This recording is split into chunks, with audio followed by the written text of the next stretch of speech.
V mene detského a novorodeneckého oddelenia nemocnice Galanta by som sa v prvom rade veľmi chcela poďakovať nadácii Križovatka za darované apnoe monitory.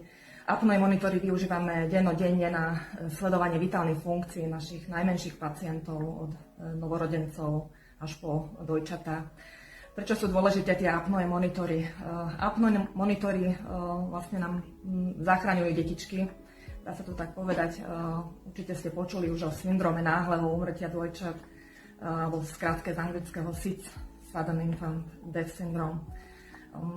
Tieto monitory sú dôležité nielen u rizikových detí a predčasne narodených detí, ale sú dôležité využívať v domácom prostredí aj u zdravých detí.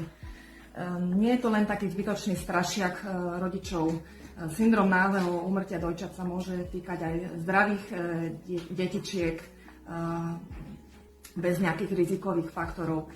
Nemôžete dieťa sledovať každú sekundu dennodenne očami, ako to robí ten apnoe monitor, ktorý sleduje každý ten maličký pohyb a zaznamenáva zástavu dýchania. Ja by som chcela takú osobnú skúsenosť povedať s apnoe monitorom. Tiež som matka, nielen ako lekárka. Mala som zdravé bábätko, ale zadovážila som si apnoe monitor a signalizoval, aj keď falošne signalizoval, ale boli sme z toho prelakaní ako rodičia, prvorodičia, ale chvála Bohu, nič vážne sa nestalo. Takže určite apnoe monitor odporúčam aj u zdravých novorodencov.